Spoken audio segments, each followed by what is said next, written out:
What up, everybody? Welcome to NFL edition of Kill the Clock. We haven't been here for a while.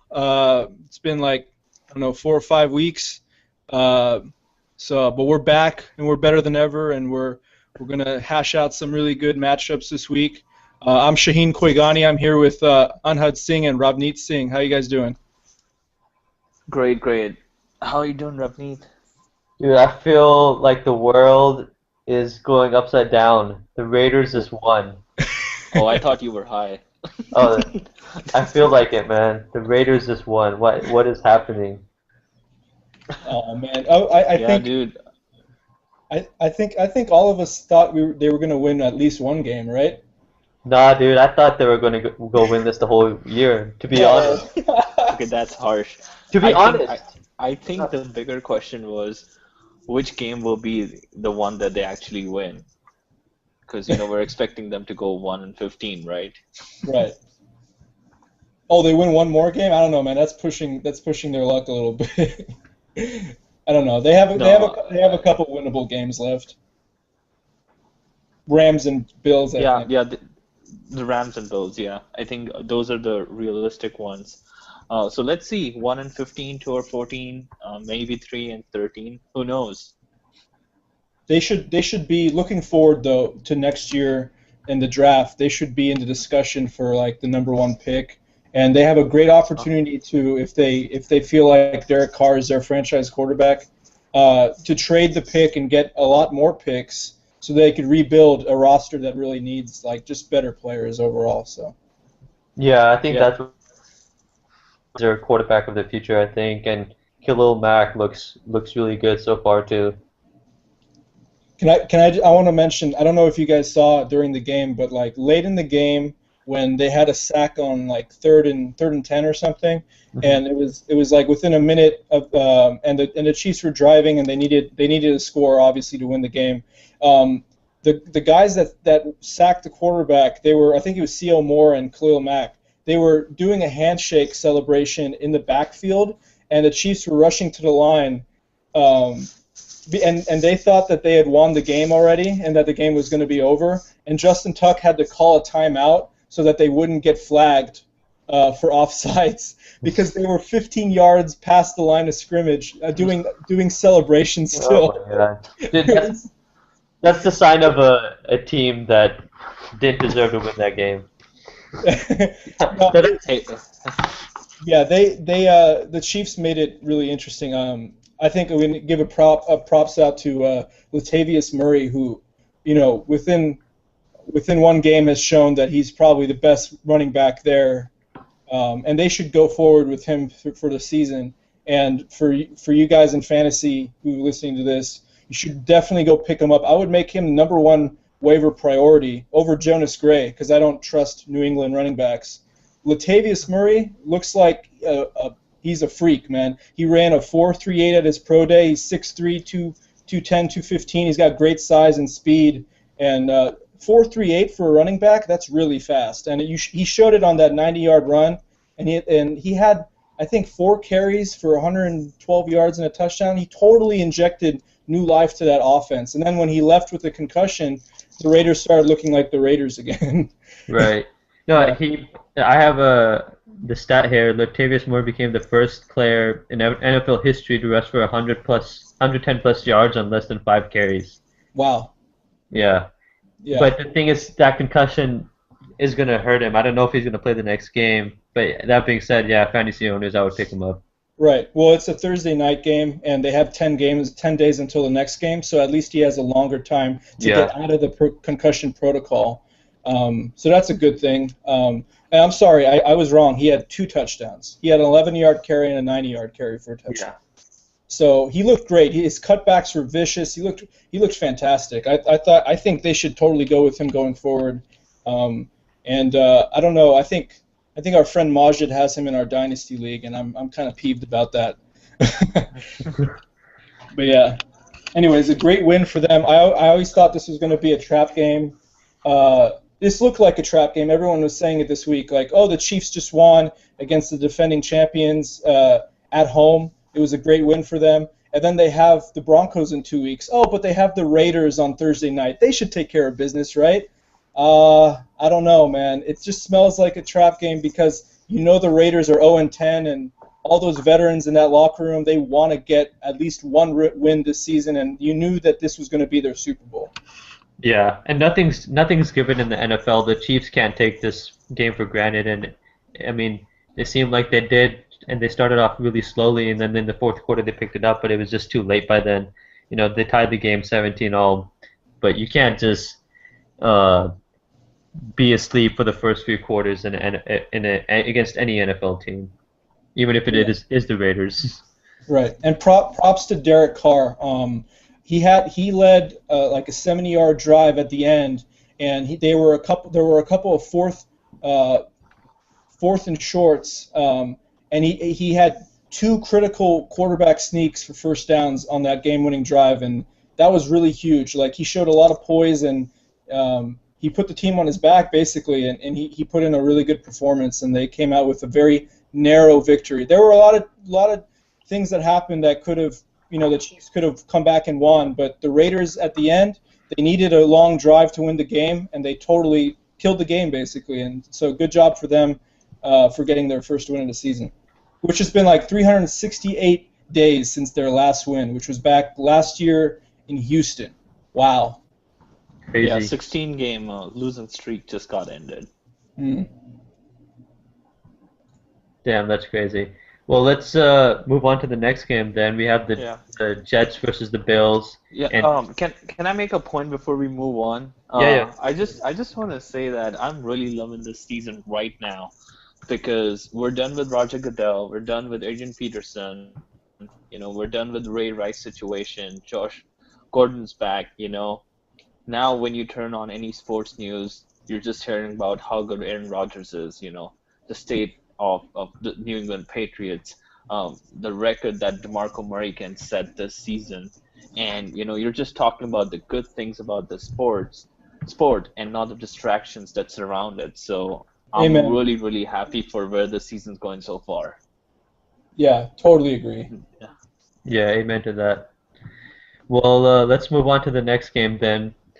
The Jets and the Bills, and this game is not going to be played in Buffalo because of all the snowstorm there. Unfortunately, the stadium is packed with snow. There is no room to sit or play, so this game will be played in Detroit on Monday, and I'm going to pick the Bills here. Shaheen, who do you have in this game? I'm gonna go with the Jets actually. I think Kyle Orton hasn't really shown to me that he's capable of really winning a game in recent weeks at least. They don't have a very good offensive line, and he holds the ball too long, and I don't know. That performance against Miami, even though Miami is a great team actually, and advanced metrics show it. They have a really good pass rush and a defense. Buffalo's offense right now, they have so many injuries to their running backs, and I'm not sure if Fred Jackson is playing, but that would be a really good thing for them going forward if they had Fred Jackson back. But I like Mike Vick because even though he's really old, he still gets the job done. He's still Mike Vick. He can make people miss. He totally juked that one guy in the last game, and juked him out of his shoes. If you haven't seen that, it was really funny. So 5-year-old Mike Vick could still do stuff like that. He could still run around, and even though the Bills have the most sacks in the league right now, they lead the league with 37 sacks. Mike Vick should still be able to give them a lot of trouble. So I'm going to go with them getting the upset. Do you have a pick in this game? I think it's very close. Actually, I was looking at their defensive stats, and they're actually fairly close. 6th and 7 in yards per game, Buffalo and New York respectively, and there's very little to choose between them. But when it comes down to just who I have more trust in, it's obviously the Buffalo offense. Fine, there are questions about Kyle Orton, how good he is, or what's his future with the franchise, but I just don't have that much confidence in Michael Vick or Geno Smith or whoever is going to start. So I'm going to just by default I'm going to pick up the Bills. Right, and they are actually they're coming off. They're more rested for this game, and is it? I'm not sure. So if it's in Detroit, it's going to be played indoors, right? Yeah. I would. In Ford Field. Okay, so well then, Sammy Watkins is going to have a lot of fun on a fast track kind of stadium, Yeah. So yeah, I'm still gonna pick the Jets, but yeah, I think it's gonna be a close game. I think the one factor you have to think about is they got totally humiliated in their previous matchup, and Geno Smith played terribly and threw a bunch of picks within his first like 10 attempts or something, and the game was totally it was a slaughter. The Jets will want revenge, and they're still fighting for their head coach right now. And whenever a team fights for their head coach, they're motivated and they're focused. And the Bills might not be totally focused because they're thinking about the snow, and they're not actually in front of their home crowd. And this might be a fluky game, and it could come down to the turnover margin. And frankly, I'm not going to watch this game, but it could be a really close game. I think it could be a very close defensive battle. I think the Bills would be more fired up for this game. There's a stat, they haven't scored a touchdown since the first quarter of Week 10, which was against Kansas City, and they're on a 21 straight drive without a touchdown as of now. So they have to get out of this slump. Because they're in a decent position when you look at the division standings, 5-5, just behind Dolphins, who are 6-4. So they could potentially challenge for a wild card spot, which looks hard right now. But they got to get their act together. They can't have 21 drives without a touchdown. So I think that's a big incentive for them to do really, really good. Mm-hmm. Fred Jackson's going to be huge for them too. Oh yeah, yeah. Yeah, that guy just doesn't quit no matter what his age is. But let's move on to the Browns versus the Falcons, and the Falcons are going to be playing at home where they find more success, and it's a big game for them, but it's also a big game for the Browns, who are 6-4 yet are at the bottom of the AFC North. What a crazy division that is. So I'm going to go with the Falcons because they're playing at home, and they're on a 2-game winning streak. So I'm gonna go with them. I think the Falcons are gonna win. Shaheen, do you have a pick for this game?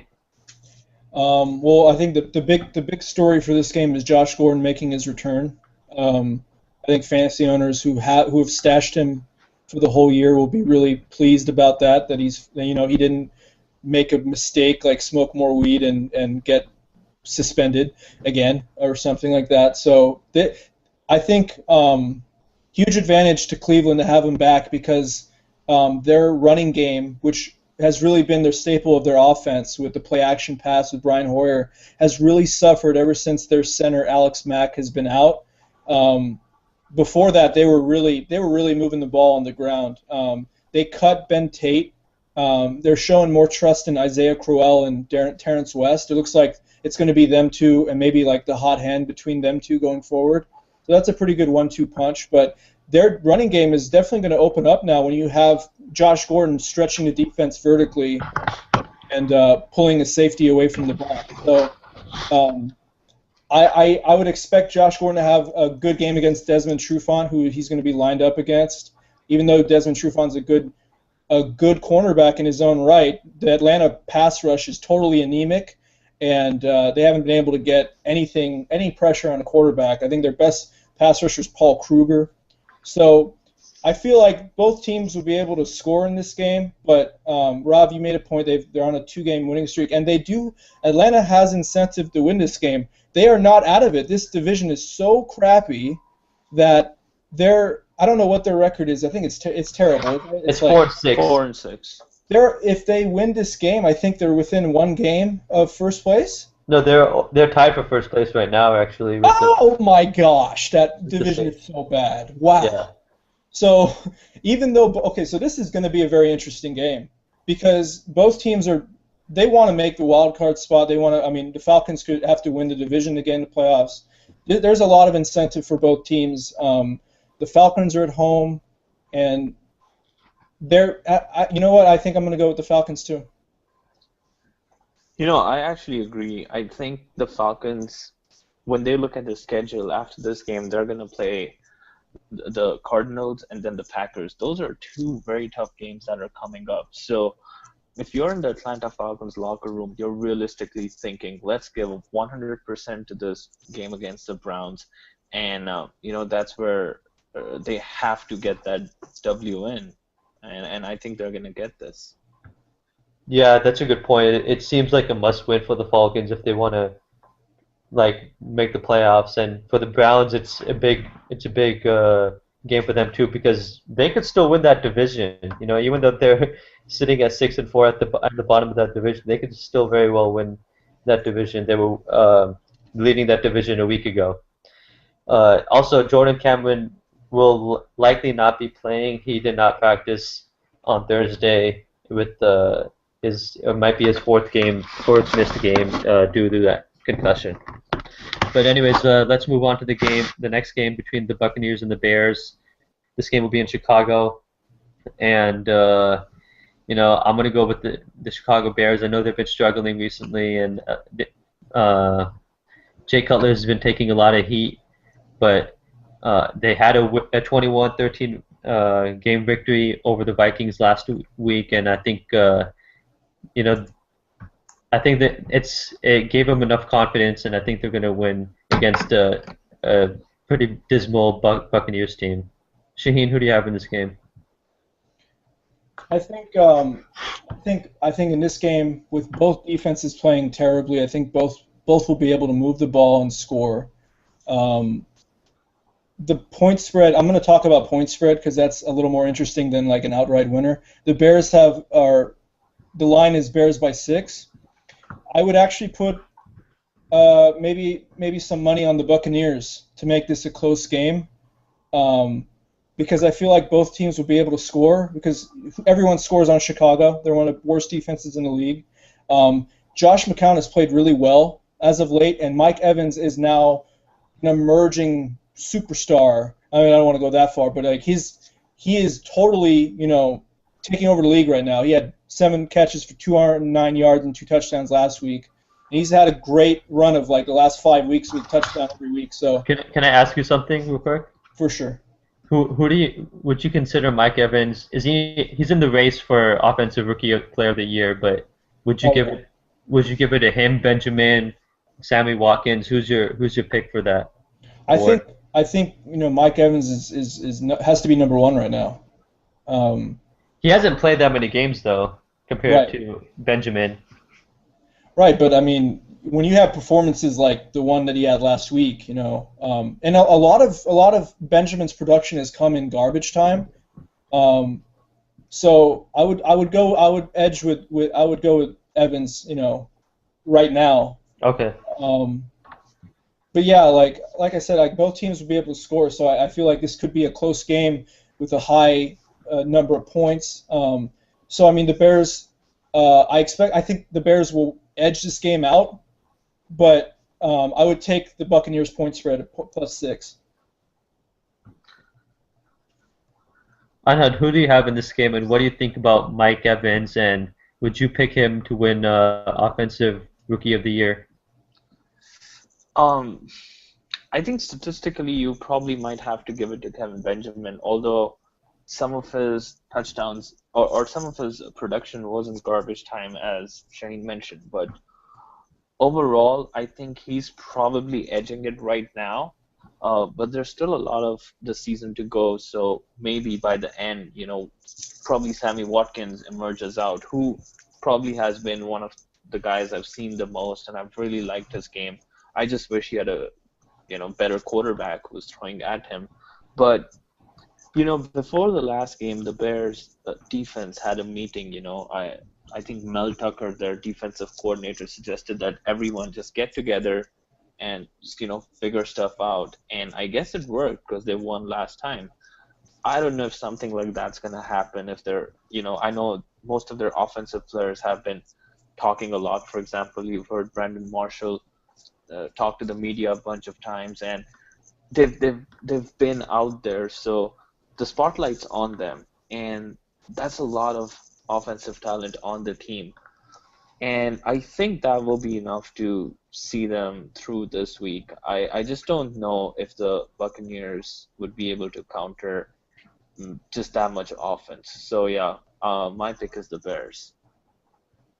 I want to point out something about the Rookie of the Year battle. Kelvin Benjamin, the only guy that he has to really worry about in terms of like targets in that offense is Greg Olsen.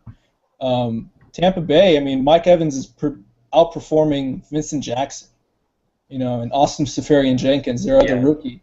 So I mean, he's established himself as number one over Vincent Jackson, who for a while there has been a number one wide receiver and is a very good receiver in his own right. He's basically been relegated to a number two. So I mean, Mike Evans is big time. No, I agree, and I think Sammy Watkins and Evans are the better receivers.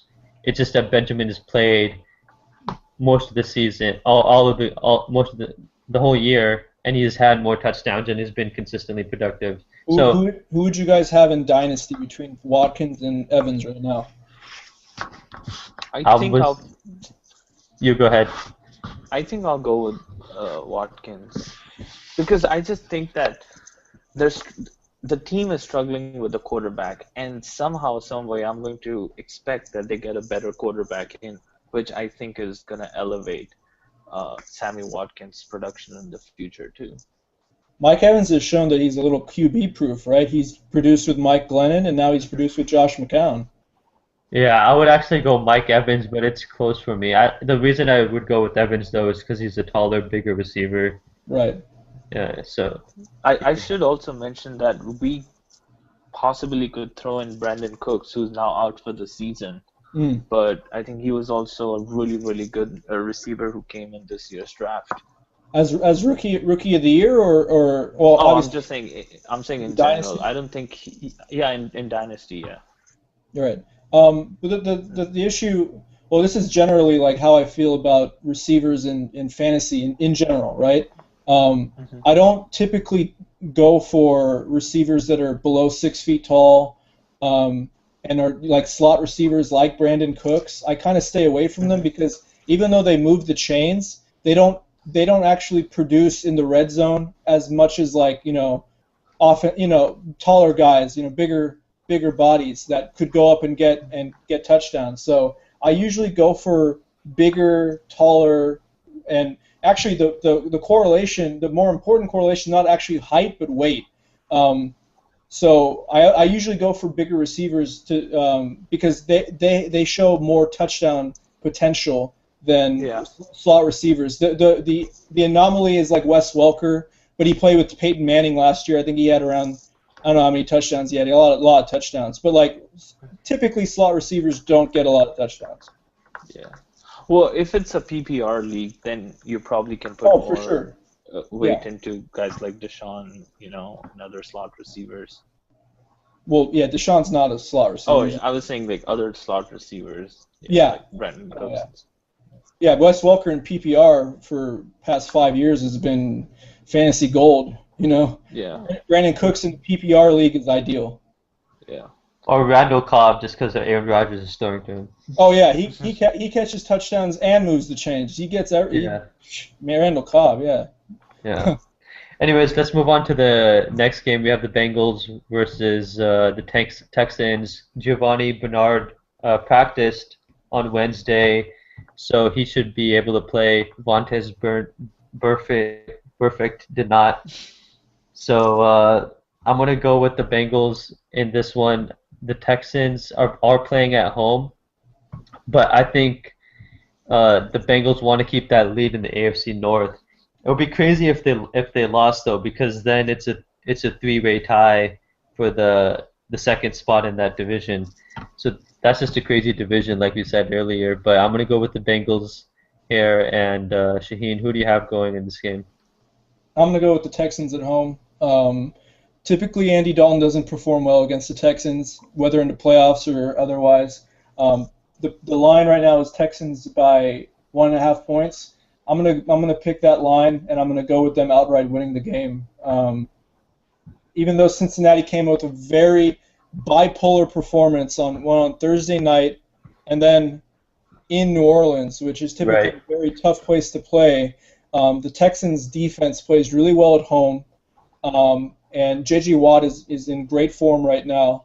And I just, Ryan Mallett has given some new life to this offense with his big arm. I don't think he's a very accurate quarterback, but you know that he has some really deep threats like DeAndre Hopkins and Andre Johnson who could push defenses vertically. So I feel like that they'll be able to. And obviously, if Arian Foster is playing, I really like my pick, but it might come down to that. If I usually make my sports bets like Sunday morning, and if Arian Foster isn't playing, then I might go with the Bengals in this game. But for now, I'm going to go Texans. This is the most bipolar team. There's only one game that I could predict them. That was against Jacksonville. If they beat Jacksonville. Everything else is just like going crazy. So since you picked Shaheen Texans and Ravneet, you picked Bengals, I'm gonna say this game's gonna be a tie. Yeah. I like it. I can't like Andy Dalton just does some crazy shit. I can't predict what he's gonna do. So it's a tie. Shaheen, did you have something to say about this game too? Oh yeah, sorry. A big reason for Andy Dalton's success last week against the Saints was Keenan Lewis, their best corner, the one who would typically shadow AJ Green or be lined up from him, played 10 snaps and then left the game. And so AJ Green was able to run free in their secondary because outside of Keenan Lewis, there really isn't any noteworthy corners for the New Orleans Saints, and Dalton was able to pick his way through the defense. So I expect him to have more trouble against a much better defense in this game. Yeah, I agree. The Texans' defense has been, pretty good this year compared to last year, and especially with J.J. Watt playing at an MVP type level. Let's move on to the next game with the Detroit Lions playing in New England, and it's hard not to bet on New England, even though the Lions are a very good team, and they're starting to get healthy with Calvin Johnson coming back and Stafford limiting his turnovers. So I'm gonna go with the Patriots here, just because I thought the Patriots were gonna face a Colts team last week where I thought it was gonna be a close game, and the Patriots just destroyed them. So right now the Patriots look like a contender, and to be honest, I see them as the favorites to win the Super Bowl. And I can't pick again. No, yeah. Not again. No, we do this every year. Hey, good. I picked them before the season started. I just want to say to win the Super Bowl. Very good. Excellent.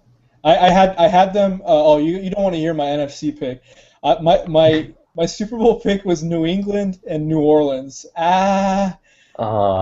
New Orleans. Still possible. Yeah, it is still possible. Okay, no. Half of that is a really good prediction, though. Half of that right now looks pretty good. Yeah.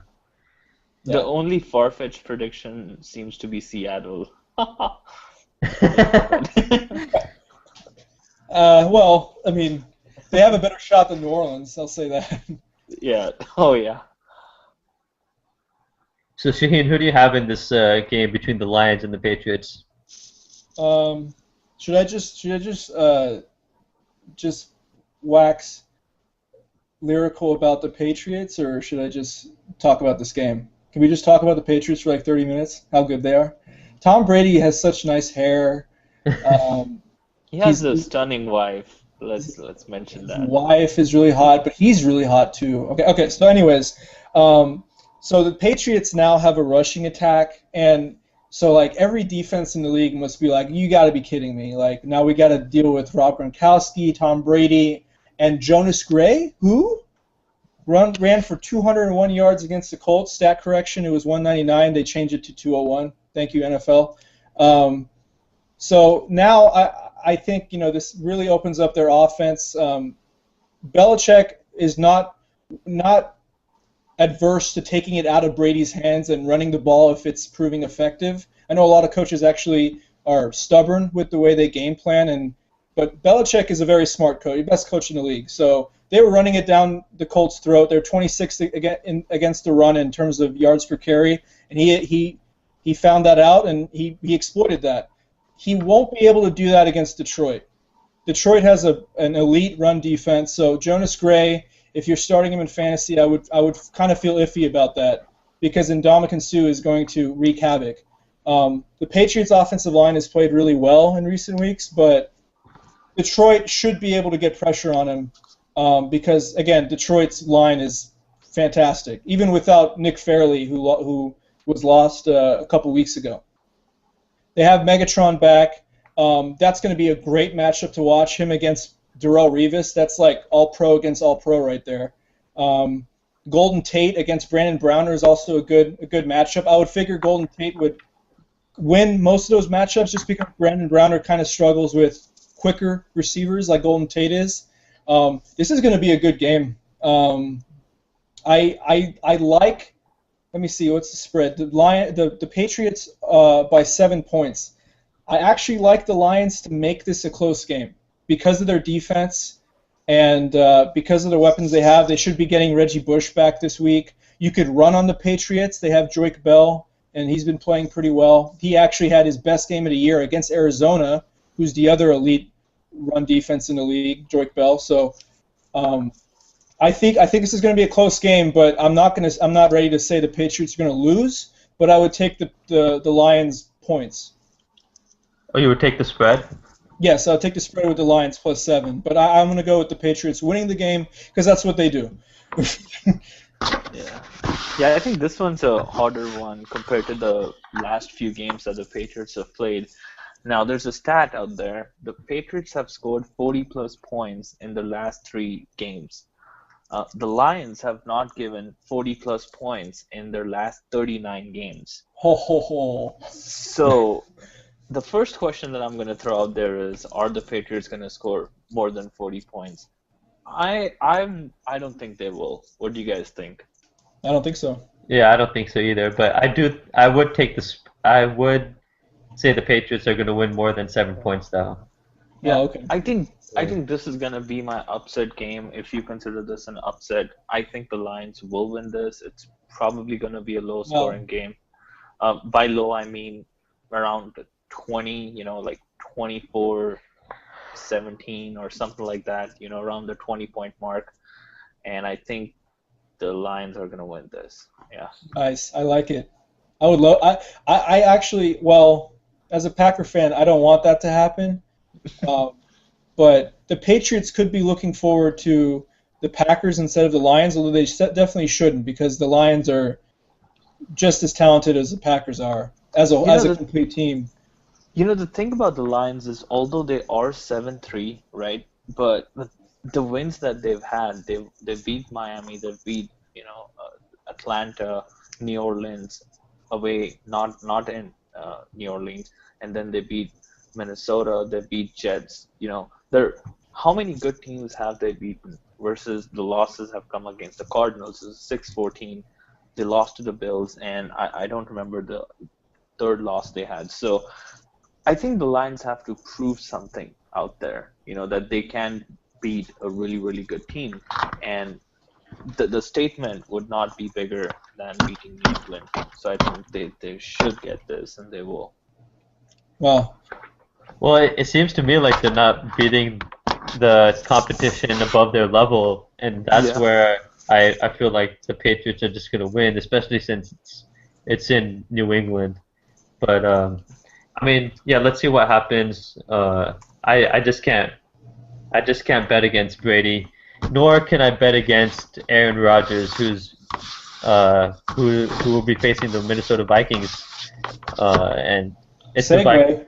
yeah, it's the Vikings. So I'm gonna go with the Packers, and the the Packers have just been destroying and uh, opponents, especially in the first half of games.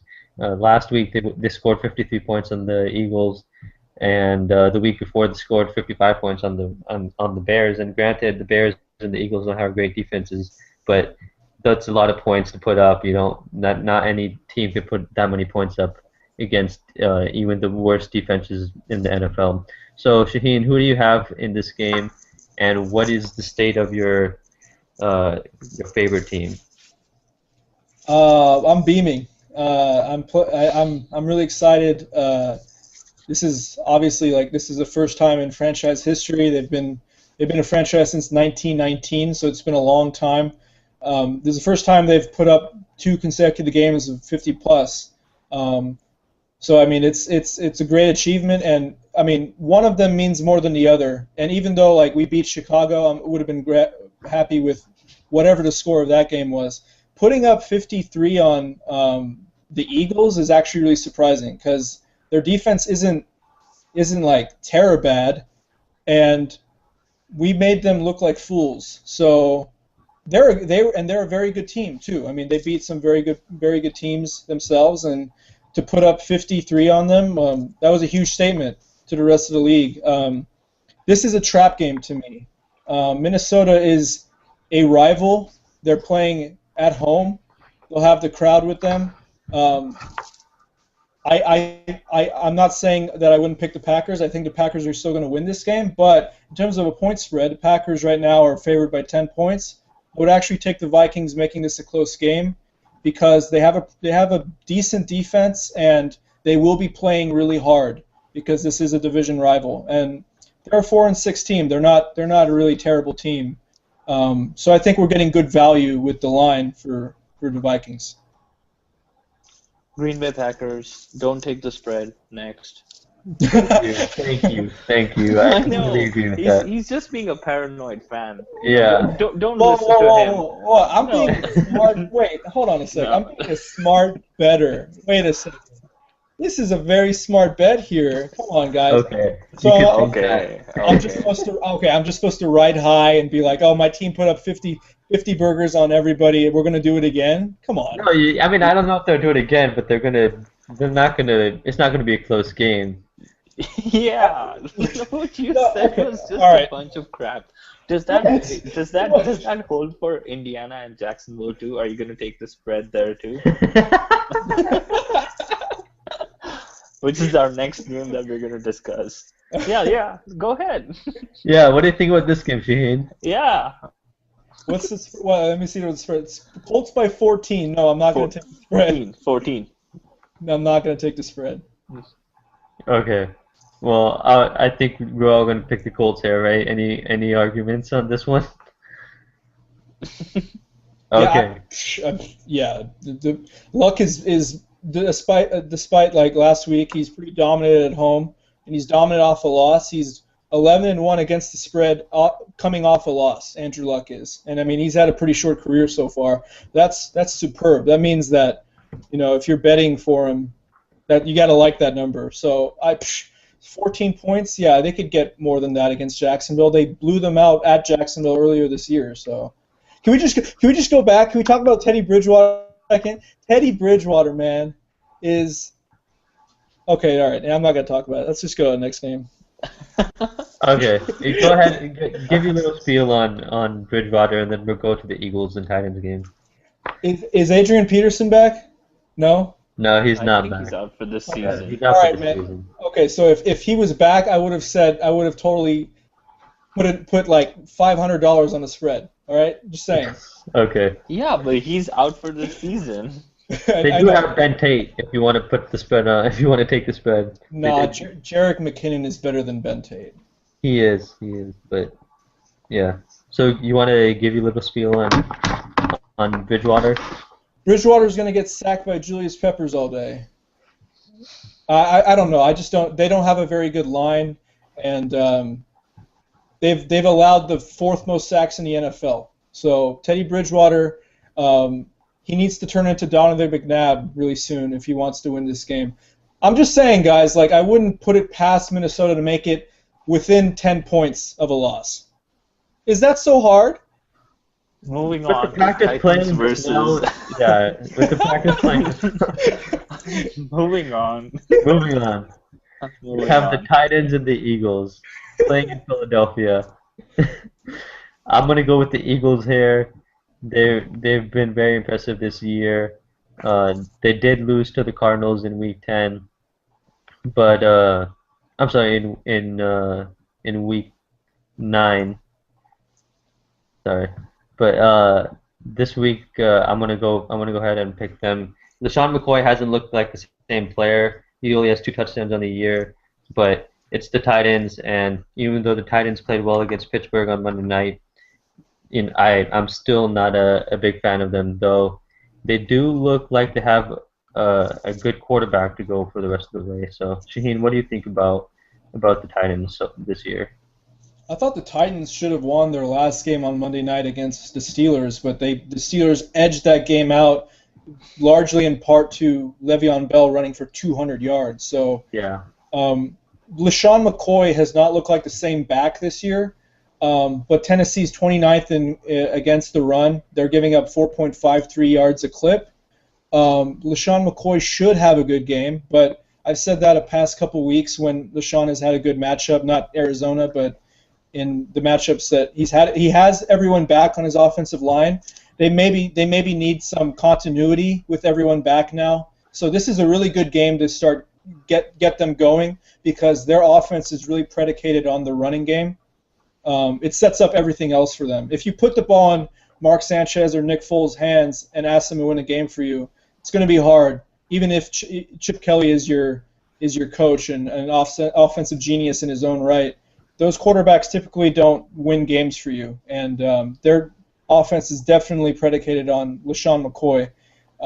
And actually, looking at the numbers, he hasn't played that badly in terms of like yards per carry. But this is, they should win this game. I think, what are they? The Eagles by 11 is the point spread.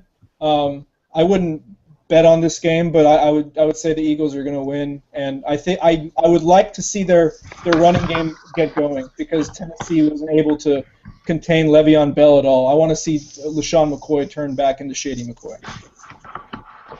Yeah, I think I would be comfortable predicting the Eagles winning this game.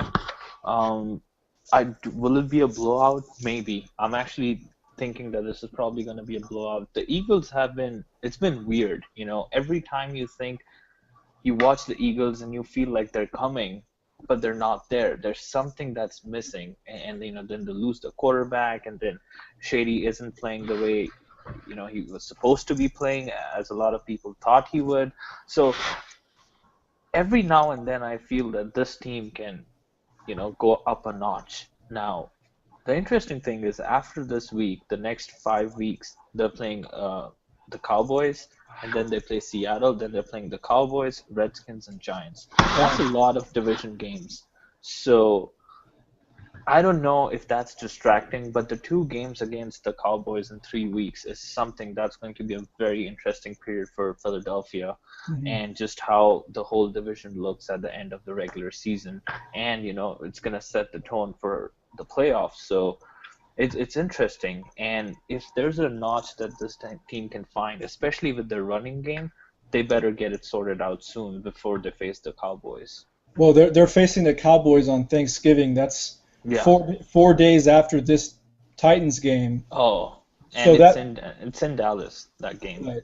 That they may be looking forward to that game, and they may be overlooking this team. And Zach Mettenberger actually played pretty well against the Steelers, aside from a really bad pick six. He played pretty well. He had some really impressive throws. So, I think this could actually be a close game. It could also be a blowout, but the Eagles could be looking forward to the Cowboys, and that could make them unfocused.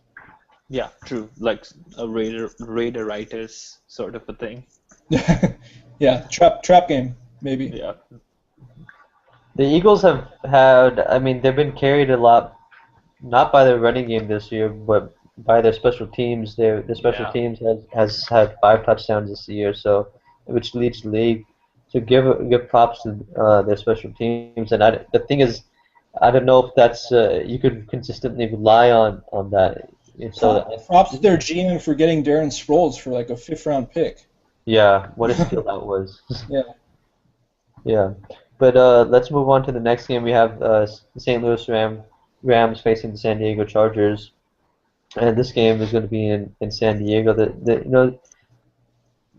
Philip Rivers started off red hot, and since then, they've cooled down. They only beat the Raiders by a touchdown last week, and the Chargers just haven't looked like the same team in the first 5 weeks. That being said, I'm still gonna pick them um, against a dangerous Rams team. So, but I'm still gonna pick them just because they're playing at home, and I think this game means a lot more to the Chargers than it does to the Rams. But Shaheen, who do you have in this game? This okay. It looks like the Chargers are favored by 5 points. Well, the thing with the Rams is they're at the beginning of the season. I thought because of the draft picks that they made that their defensive line would be one of the best in the league. And throughout the first 6 or 7 weeks, they really didn't show that.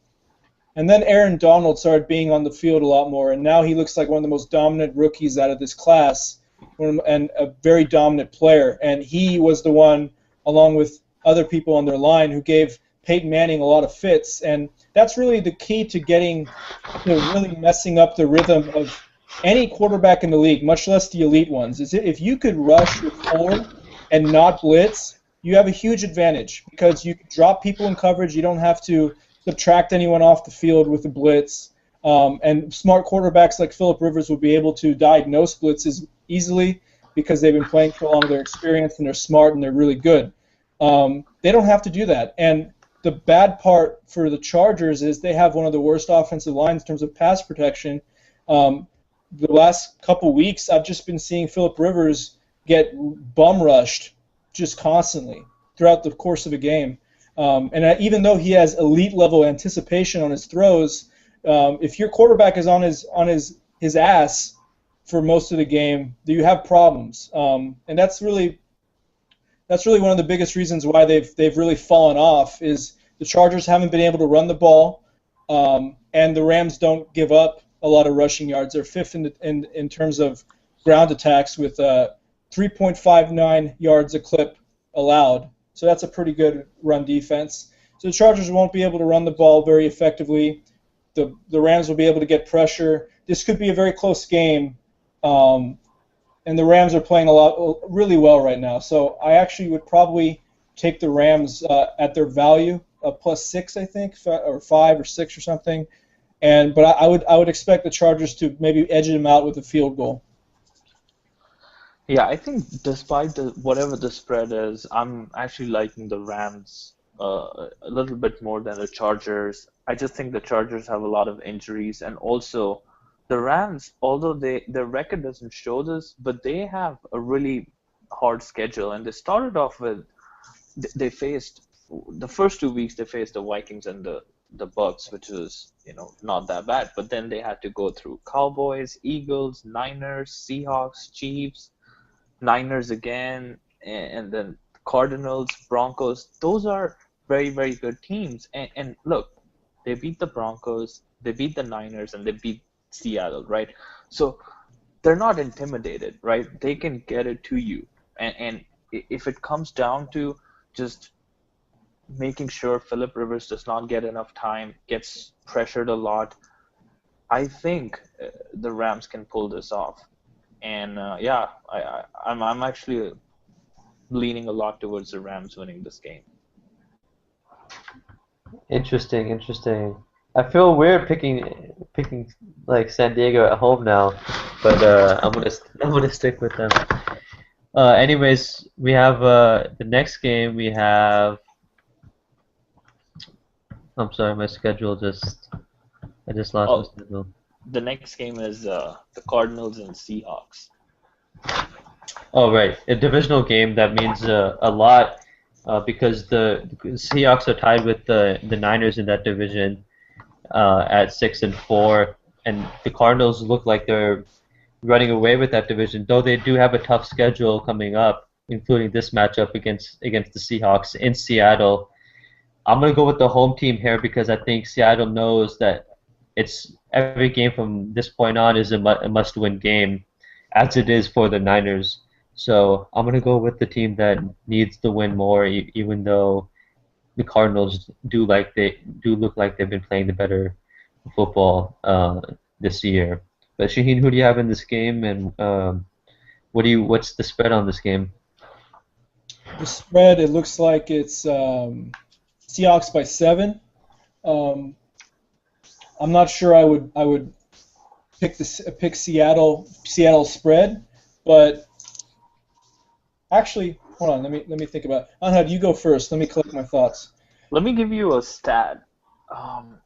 He's gonna change my mind right now. Russell Wilson has gone 4 consecutive games without posting a passer rating of over 100, and that's the first time it's happened in his career. In fact, his passer rating at home right now is 76.2, which is 5th worst in the league, and it's only better than Blake Bortles, Geno Smith, Andy Dalton, and Teddy Bridgewater. Those are not the quarterbacks that you want your name to be associated with in any sort of a stat. True that. And it's alarming, right? So offensively, what do they have going on right now other than Marshawn Lynch? That's the question you have to ask. And what can Cardinals do to neutralize that? Those are because that's what the game is going to come down to. The more I think about this, I'm sort of favoring Arizona. I don't think I'm gonna take the spread. You said 7-point favorite Seattle. Mm-hmm. Oh yeah, I don't know. This is a hard one. You gotta pick, man. Pick. You know what? I think taking the spread might not be a bad idea because you're hoping Cardinals to put in a good performance, right? At least I am, and the Cardinals actually just might win this. So, yeah, bet Yeah, they're against the gonna come to spread. play. Yeah, I agree with that. Shaheen, do you have a pick for this game? Well, okay. After thinking about it, there are a couple factors I want to talk about. So one, obviously they're starting Drew Stanton. This is a scheme and a quarterback who Bruce Arians likes having a vertical offense, throw the ball down the field. This kind of plays into Seattle's hands, and if they get a couple turnovers, that could be the result of the game could be decided by a turnover margin. So Arizona actually has been very good with turnovers this year. They have one of the best turnover margins in the league. That's been a huge reason why they're 9-1, or they're 9-1. They are 9-1. Yeah. So Yeah. there's one of the big reasons they've played so well, and most of that was Carson Palmer. But Drew Stanton, I don't have as much confidence in, and if he's going to continue to challenge a defense down the field with John Brown and Michael Floyd, and I'm pretty sure Larry Fitzgerald's going to miss this game. I think he had a semi-major injury. I'm not sure if he's out for the year, but he's going to miss some time.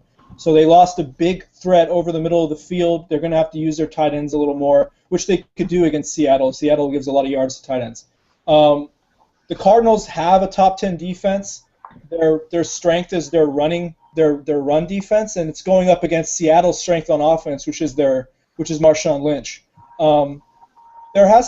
You have to mention the fact that Max Unger was carted off with an ankle injury at the end of the Chiefs game.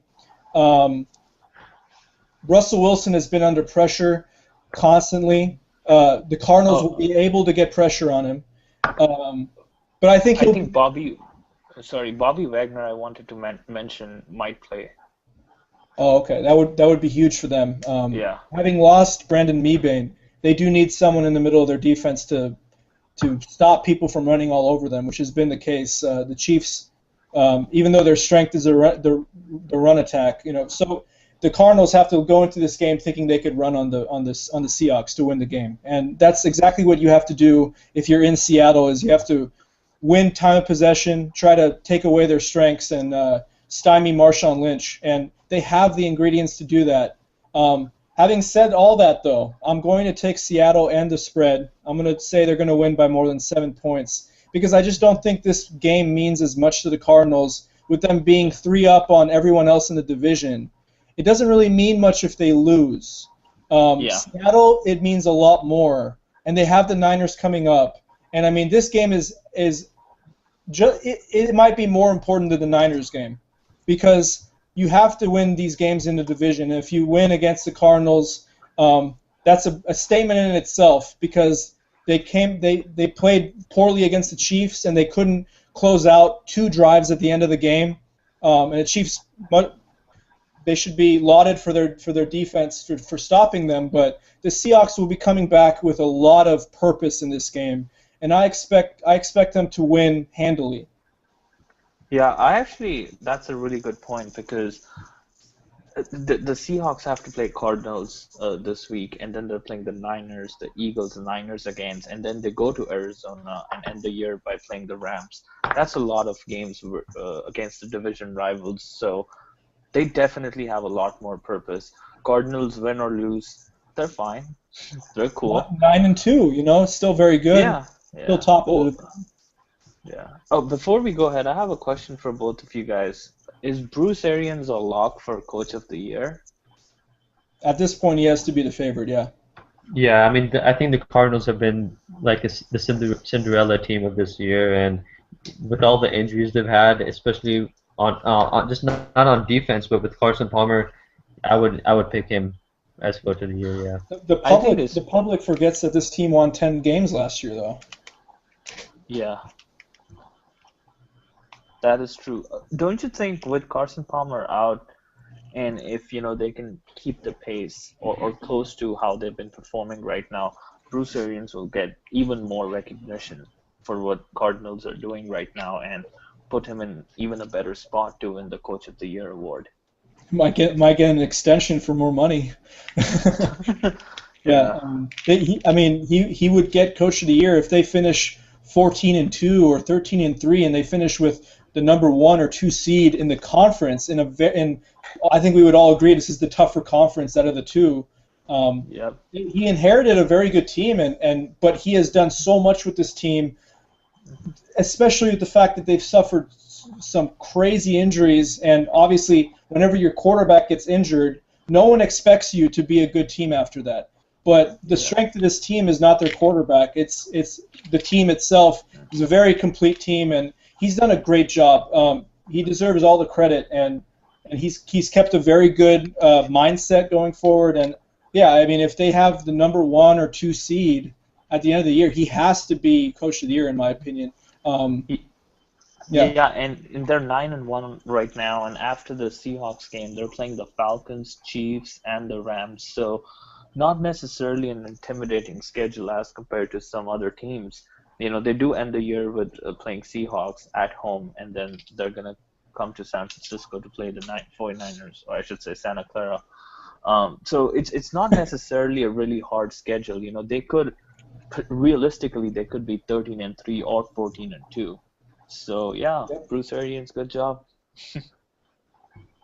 Yeah, major props to him and the Cardinals in general. A lot of people had to step up for them to be where they are at 9-1, and I'm sure not a lot of people, including myself, expected them to be atop of their division with the Niners and Seahawks being contenders the last few years. The Seahawks, I can't stress this enough. They have to make a statement in this game because, like Anhud mentioned, Russell Wilson hasn't been playing that well. Their offensive line is in absolute shambles. They lost a key player on defense. They lost their Pro Bowl center, Max Unger, and he's going to be out for like 3 or 4 weeks. They really have a lot of work to do because, yeah, I mean, they have the Niners coming up on Thanksgiving, which is going to be a huge game. This is a huge game too. So these next 2 weeks is going to show a lot. If the Seahawks lose the next 2 games, they might be out of the picture completely. So best case scenario, they win obviously the 2 games, and if they win these 2 games, wow, that's a huge statement. Yeah, no, I agree. If they lose the next 2 games, I think they're out of the playoffs. I just think that division's too tough to lose to 2 divisional games down the stretch of the season. They're not out of it, but they're on the outside looking in, and they would have to do a lot of work down the stretch. Yeah, yeah. Let's move on to the last. Sorry, not the last game on Sunday. The Broncos and the Dolphins, and the Miami Dolphins have been playing really good football as of late, and the Broncos have been dealing with a bunch of injuries, including Ronnie Hillman, Monte Ball, Julius Thomas, and Emmanuel Sanders with the concussion. So they've had a lot of injuries on the offensive side of the ball. I wouldn't be surprised if the Dolphins won against this banged up team, but I have if you notice the trend with me, I don't pick teams against very good quarterbacks like Tom Brady, Aaron Rodgers, and Peyton Manning. So I'm going to go with especially when that quarterback is playing at home. So I'm going to stick with the Broncos in this game. But Shaheen, do the Dolphins have a chance in this game? Oh yeah, oh yeah. After what we just saw the Rams do, and the injuries that the Broncos just went through, if Emmanuel Sanders can't clear the concussion protocol, that's a huge weapon that's gone. If Julius Thomas can't suit up and he's questionable as of now, that's going to be huge. And that's he also does some work blocking too. The Dolphins are a lot like the Rams, and the makeup of their team is they have an elite front four that gets pressure on the quarterback with four. And like I said, that's the key to success against any good quarterback. So Peyton Manning is going to face a lot of pressure, just like he did last week. The thing is, they're at home, so I would expect them to win this game. But I actually think this could be a close game because the Dolphins have a really good defense, and I've been saying that for weeks, and I feel vindicated that they've been doing the job. But I also didn't believe in Ryan Tannehill, and he's been playing way better than I expected. Looks like he's taken the next step forward. Bill Lazor, their offensive coordinator, is doing some interesting things with the read option, getting him in space. He's ripped off 40-yard chunks game to game. Ryan Tannehill has playing as a wide receiver in college. We knew he had that speed. Lamar Miller has to have a big game. They're going up against a top 10 ground defense against the Broncos. So Lamar Miller has to set the tone, and if they have any hope of winning this game, he has to put in a shift against a very good run defense.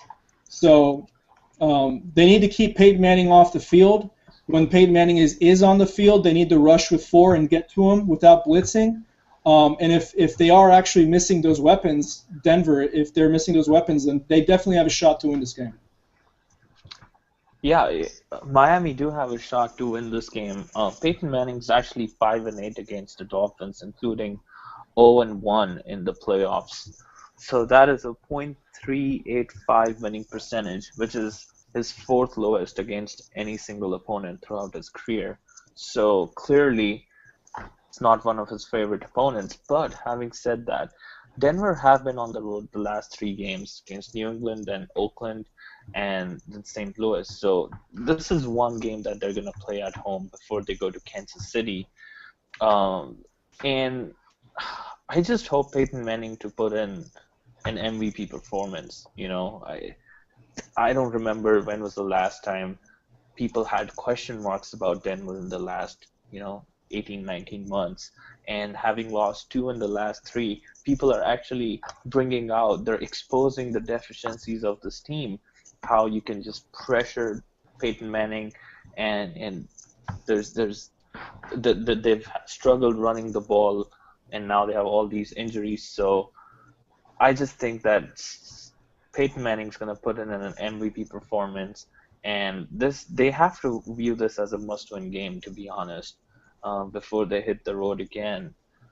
They're playing 3 out of the next 4 after this on road too. So yeah, they should be fired up. It's a home game, and I think they should win. Yeah, I think they might win, but I want to point out that Peyton Manning has had six interceptions the last 3 games. So when was the last time we've seen Peyton play this badly? In the last uh, in his all of his years in Denver. So I don't think we've ever seen it before. But that being said, I don't see it continuing any further longer because it's Peyton Manning, and great players get out of slumps, and he was in a slump, and I think he's going to get out of it this week. Uh, so let's see what happens. I'm just gonna say, if you guys are interested in betting, the Dolphins are one of my biggest picks this week. They're +7. I'm gonna put some money into that because I wanna read some stats. The Dolphins are 16-9 against the spread on the road versus teams with a winning record since 2007. So this is a team that performs really well on the road for whatever reason. They're just one of those teams that gives people a fight. And if public perception also plays in this game, no one views the Dolphins as a Super Bowl contender or a legitimate contender at all.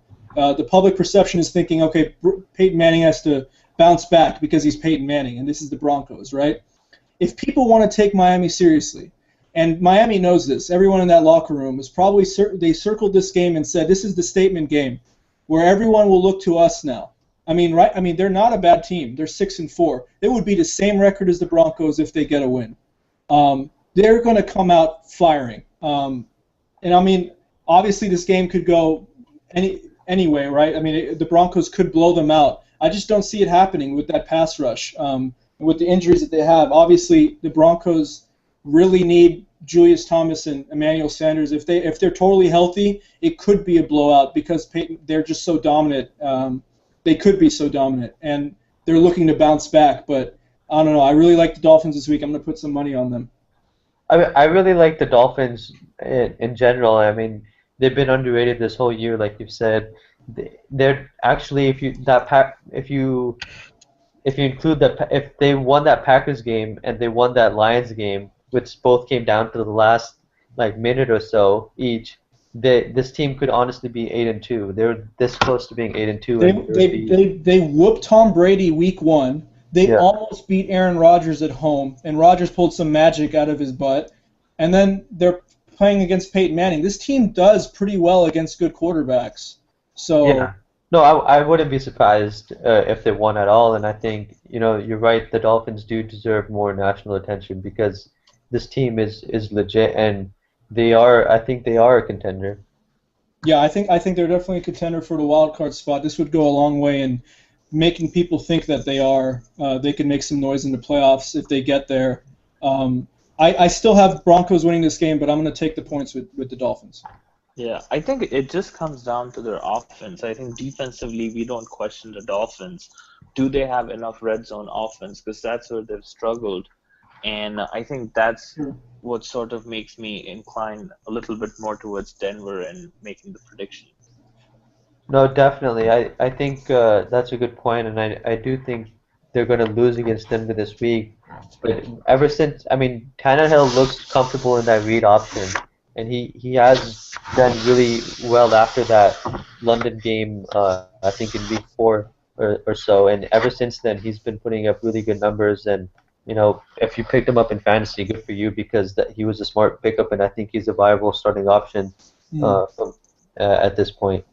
But yeah. Yeah, and MVP Cairo Santos, their kicker. Yeah, and Dolphins actually haven't. The games they've lost have been against elite quarterbacks. They have failed to stop elite quarterbacks. They've had a relatively easier. Huh? They beat Tom Brady. Well, that was Tom Brady when he was just shaking the rust off of the offseason. Yeah. Okay, I mean, making excuses for the Golden Boy. Okay. Yeah. Well, we have to. But okay, they've had a relatively easier schedule, and they lost to Lions, they lost to Packers, so I don't know. It's hard to put money on them right now, but maybe the spread, as you said, might not be a bad option. But see, they almost won against the Packers and the Lions. They cracked under. As a guy who watched that whole game, they dominated the second half against the Packers. They were definitely the better team. Oh. And they destroyed the Chargers in that Yeah, 37-0. yeah, yeah, Yeah. which was crazy. This is a statement game, man. This is one of those weeks where we could say, "Wow, the Dolphins." Okay, but then maybe next week we'll be talking about Peyton Manning. Oh, MVP discussion once again. 7 touchdowns against the Dolphins. But Yeah, I yeah. feel that Peyton Manning needs a bigger statement game because there are legitimate questions on this team now. I don't think Denver's being viewed as the favorite anymore. It's the Patriots right now. Yeah, And absolutely. and 3 or 4 weeks before, it was all Denver. Like people were singing praises of Denver as if it was a foregone conclusion. So I just feel that Peyton Manning is in this new situation that he hasn't felt in Denver. Or maybe I could be over exaggerating, but it just makes me feel that he's gonna put in a special performance. No, I agree with you. I think he's feeling the pressure, and he knows he's been playing like crap. He with 6 interceptions in the last 3 games, he knows he hasn't been playing well. So I think he's going to come out and be firing on all cylinders. It's not A lot of it's not always on him though. I mean, no, Yeah. it's a dependent position. right, because it depends on his receivers, and a lot of them have been hurt, including We on talked us. we talked about the Rams and how they got pressure on Manning, but I think it's noteworthy to mention that they have not been blocking for Peyton Manning, especially in the interior. Their guards and their center have not been playing well over the past couple weeks. Like Hmm. he has been getting pressure in his face. It's not off the edge like you would expect. It's up the middle, and that's really concerning. If you're a Broncos fan, typically we view their offensive line as one of the best in the league. Right now, they're getting beat up. So that's not good. And now they're going to go up against another elite pass rush. So that's, um, you know, I would not be surprised if the Dolphins make a game of this. Yeah, some of the big names actually like Von Miller, Brandon Marshall, these guys were expected to play better, right? Even Aqib Talib, he hasn't been. All these guys are not playing to the standard that we expected them to play. No, they are. And, huh? They are. I think that you have to make a case that all these guys could play better. Don't you Well, think? the Broncos have the number 2 pass defense in the NFL in terms of yards per attempt. So they rank only behind Miami. So I think both defenses. I mean, the Broncos actually, in terms of DVOA, which is an advanced metric I like looking at a lot. They're still number 1 overall. So in terms of metrics, they're still the best team, and defensively they're the second-ranked team still. So Yeah, I think their defense has shown up. I'm not taking that away from them, but I'm just talking about this individual guys because I've seen Chris Harris play a lot better than, well, not a lot, but I think he's been better than Aqib Talib. He's just been putting in better performances. So if these guys can elevate their game a bit, this team would be back to what we expect for them to do. Yeah, those are all good points. And since we're short on time, let's just move on to the next game. We have the Niners playing at home against the Redskins, and with the Redskins and RG3 struggling so much, it's hard not to go with the Niners here, especially with with so much pressure on the Niners, and it looks like the Bowman is getting healthy, and uh, things are looking a little bit up for the Niners after that huge win against the Saints. So, Shaheen, who do you have in this game, and what is RG3 just not going to be the same player we expected him to be after his rookie year? I've been defending him for a while, and I think now I have to start going against that because for one thing I want to RG3 because I know he's listening to this show. Um, Please do me a favor and stop throwing your teammates under the bus. Jay Gruden made a point to talk about how he needs to focus on his responsibilities and take responsibility for how he's playing. I mean, I've never seen Aaron Rodgers, Tom Brady, Drew Brees, Peyton Manning, Ben Roethlisberger, Philip Rivers throw any of their teammates under the bus anywhere, anytime after a defeat. And Griffin continues to do this. And I expect him to struggle this week because this team is extremely dysfunctional right now. I mean, Yeah, I completely agree with that. Anhad, do you have any? What Hello? Anhad? What?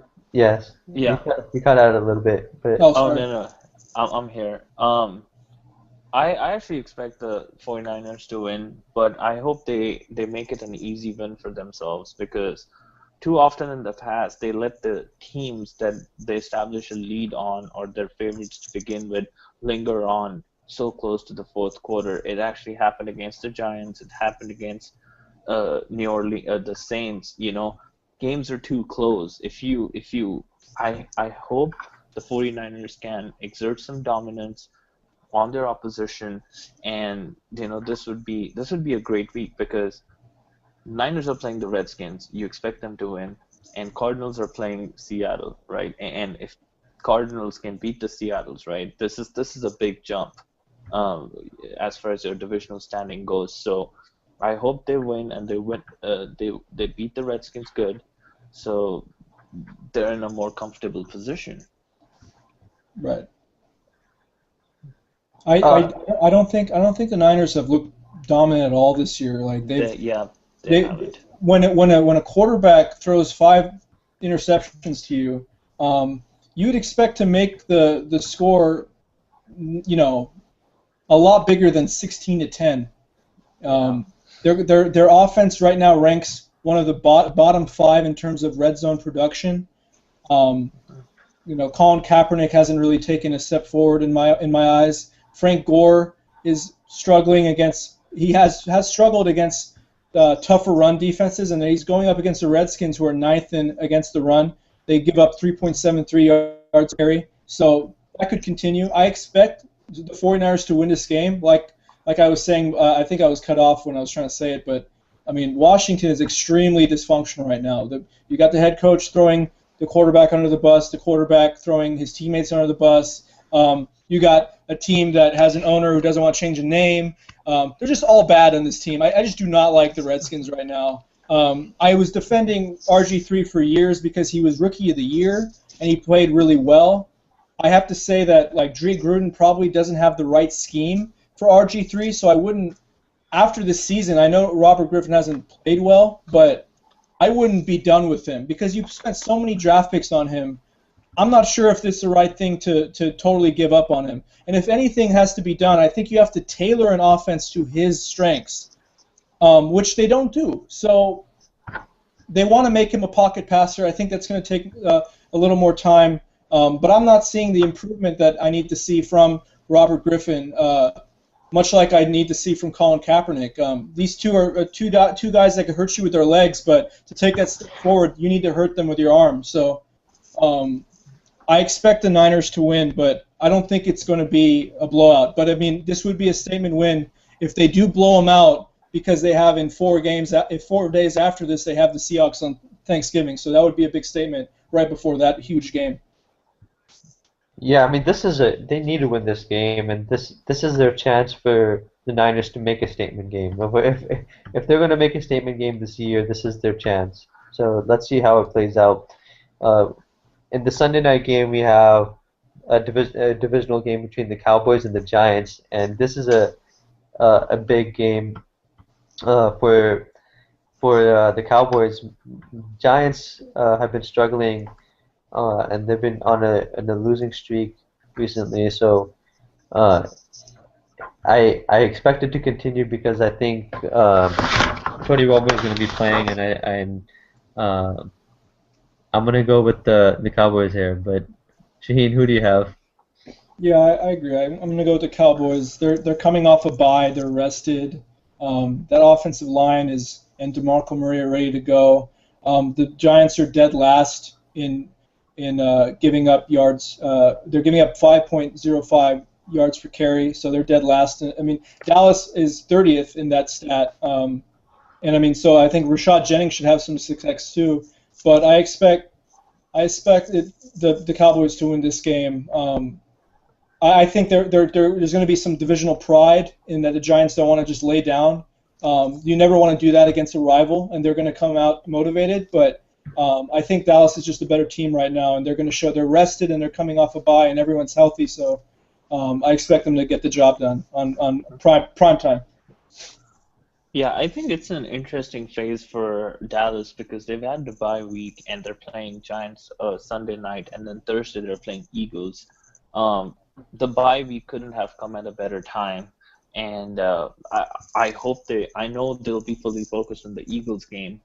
Uh, I don't know if that's going to distract them from the Giants game, but it's a big divisional game. I don't think they have any reason to be distracted. So just long story short, I think they'll get the win, and they deserve to. They're the better team. The Giants have been quite disappointing. The Giants had so many chances to win against the Niners last week. So many. Your quarterback throws 5 interceptions. That's really on him. Like he threw the game away for them. And Yeah, I some think were just yeah. Go ahead. He's no, go gonna ahead. he's gonna find more chances to yeah. I don't know how many interceptions he's gonna throw this week. Half dozen. Like let's have an over under 4 for him. I don't know, man. I And mean, he hasn't played that bad this year compared to last year, so I don't think it's going it's to true. continue. I don't think that's a compliment, though. Yeah, but it is to some extent. I mean, he hasn't played as bad as he did last year, and That's true. I think New offense. yeah. So I would say he's getting less than 3 interceptions. Oh, You know, Odell Beckham is a stud, I by the want way. to give a big shout out to Odell Beckham Jr. I think, we were mentioning all the rookies, and I think this guy's up there just on the talent level. The catches he was making, he's athletic, he can jump. The ball sticks to his hands. He's gonna be such a great player to watch in the future. Plus, he has such a cool name, ODB. Oh, sorry, OBJ. I don't know what I'm OBJ. thinking. ODB. OBJ. Odell Beckham Jr. That's such a nice name. Yeah, I mean, what a player. That is Yeah, very true. He's going to be He's a exciting. stud. He's a Yeah, stud. yeah. yeah. All right, well, let's move on to the Monday night game. And I'm not talking about the Jets Bills one, but the Ravens versus New Orleans. And New Orleans, uh, they've had some tough losses the last few weeks. Last week against the Bengals, and then um, uh, the week before or the game before against the Niners. This week, they're gonna be facing a Ravens team that is second in their division, but um, yeah, they're gonna be second in their division. But if they win, they'll be ahead of the division depending on what the Bengals do. So Shaheen, who do you have in this game? And are the Saints? I mean, they're second in the division at 4-6, tied with the Falcons. They're definitely not outside of the not. They have a chance to make the playoffs, but they have to win the division. They're not going to make it in a wild card spot. So, do they have a chance to? I mean, do you think they will win the division, and do you see them winning this game? You know what? I'm not going to make any predictions on any of these teams in the NFC South because they all suck.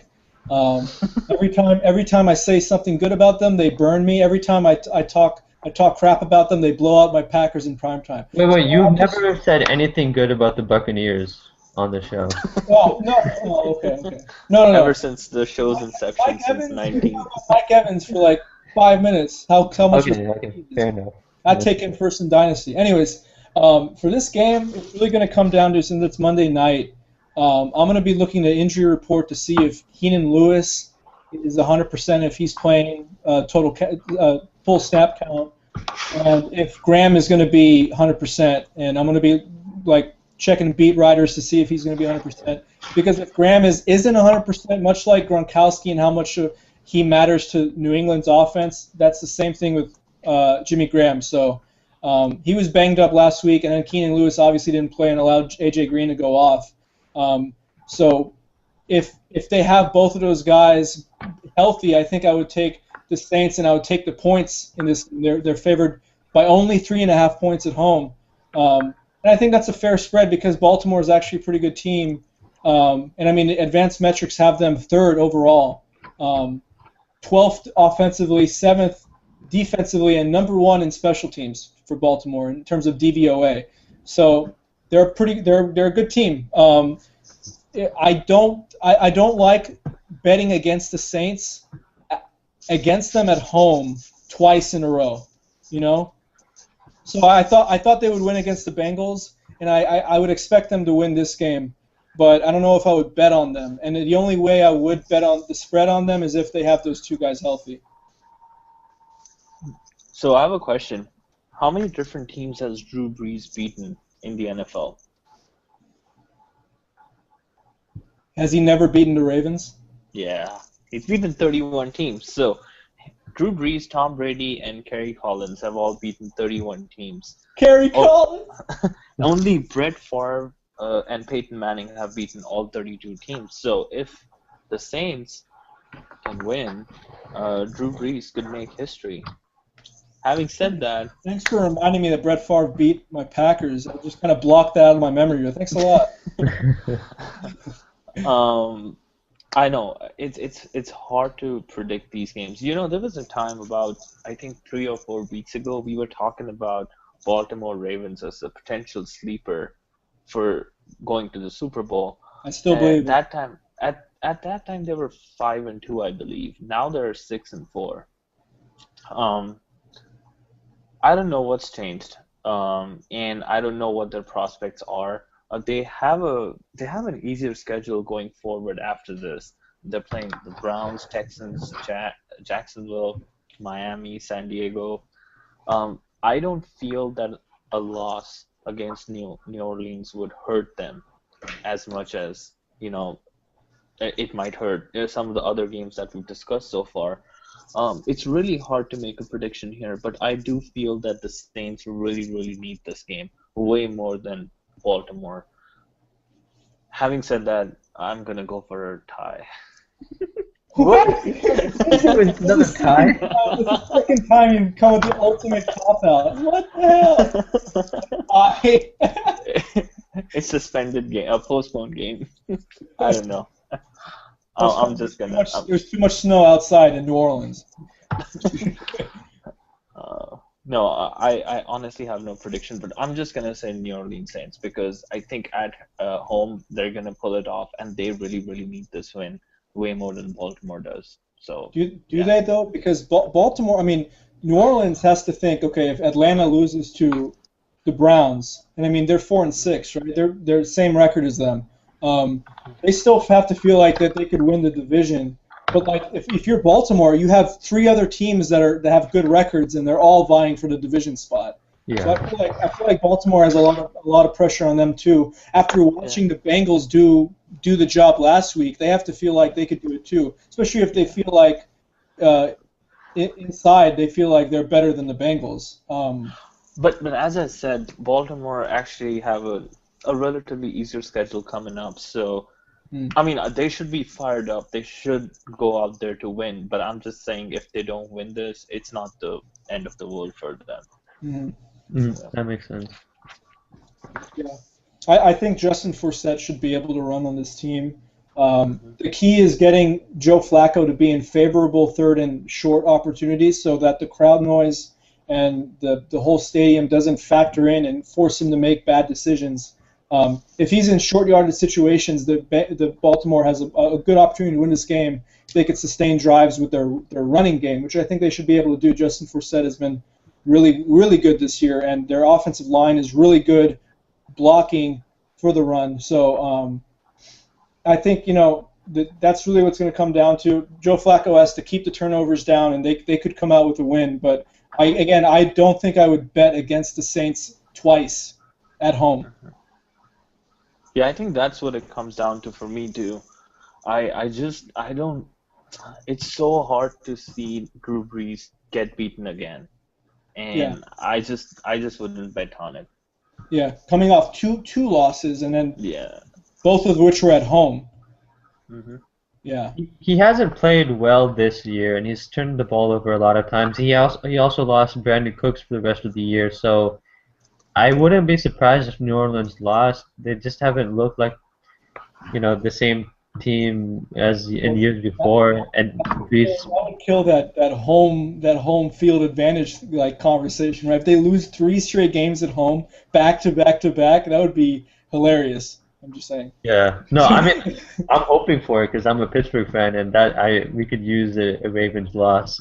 So, Hey, um, speaking of Pittsburgh, we never talked about LeGarrette Blount. oh yeah, he left. He left to the Patriots. How do you feel about that? It was an interesting move. I honestly didn't see it coming for the Steelers. Um, but Dude, who cares? You have Le'Veon Bell. we have Bell, right? No, but That's- it's always good to have a productive back in just in case, like a handcuff, or insurance in case Bell gets hurt or something like that. I think Blount would have been okay in that position. So Right. I was a little bit surprised. Le'Veon doesn't come off the field though. He plays all 3 downs and like he catches the ball. He does everything, and he's young and he's a stud and he's getting better. Man, can we trade Eddie Lacy for him, man? No, but wouldn't you want like Legarrette in the background just in case Bell got hurt for? Yeah, no, he's a good backup, right? But Yeah. I think who's your backup now? If I'm not mistaken, it's Dree Archer or is it someone else? It could be, but I would still have Legarrette over him. Right, but I don't think you're losing much if the replacement is some random guy than LeGarrette Blount. Like it's not a huge loss, and I think they viewed it as like an expendable kind of thing. Yeah, yeah. And you have Le'Veon Bell. It's all good, man. It's all good. It's all good at that position. It's all good, but that division is deep as hell, and no team could feel comfortable in that division right now. It's the toughest.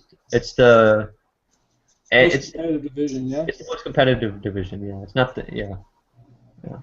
Along with the NFC West, I would say that's two of the best divisions in the league right now in terms of like competitiveness and great teams in it too. I mean, I think the NFC West has showed that they're the best division of football with what the Rams have been able to do as the worst team in the division, still being able to beat the Niners, the Seahawks, the Broncos. Those are 3 of the best teams in the league. Although I'm not sure about the Niners and Seahawks anymore. All those teams are actually trending down. Maybe if you lose to the Rams, your season's over. I'm just kidding, but no. The Rams have definitely showed me something this year, despite all the injuries that they have too. So. Yeah, definitely. Before we go off, I just want to throw in one final stat, or like one more stat. The league announced on Thursday that ever since the season started, 28 of the top 30 shows on TV, 28 of the top 30 shows on TV were NFL games. So yeah, that's awesome. The only 2 shows that were in this list were the Game 7 of the World Series and an NCIS episode. Wow. What NCIS? Wait. What was the World Series in that top 30? Like where were they? 12th. Wow. What was number 1? That was 12th. I actually don't know. I know the NCIS episode was 27th. So guess which was the most watched game? Any guesses? Yeah, I'm wondering. Wait, is it on CBS or is it? No. Wait, the World Series is not on CBS. It's just overall TV, right? Overall TV, yeah. Was it last week against the Patriots versus the Colts? No. I'm gonna go with Packers Seahawks in game 1. No, you got part of that right. It was Dallas and Seahawks on October 12th. And final question: which team has been featured the most in the 15 most watched NFL games this season? Dallas? No, not the America's team. The new America's team, which is Detroit. Denver. Yes. Denver's America's team now? They're the new America's team. Wow. All the Americans listening to this are probably going to be pissed off at that now. No, because they love Peyton Manning, and who doesn't? Yeah. I don't. What? Who? Peyton Manning, one of the biggest chokers of all time. I'm just kidding. No, just kidding. No, but people. Just kidding. Just kidding. Peyton Manning. Sorry if you're listening to this. You're a great quarterback, Hall of Fame. Yeah. Anyways, I think that about does it for us here at Kill Yeah. the Clock. We hope you enjoyed it and enjoy the games this weekend. Pick up Yeah. Isaiah Crowell. And this time I'm not gonna diss ESPN. It's becoming too redundant because we're obviously better than them. So why remind you again and again? They already know. You don't have to tell them. I know.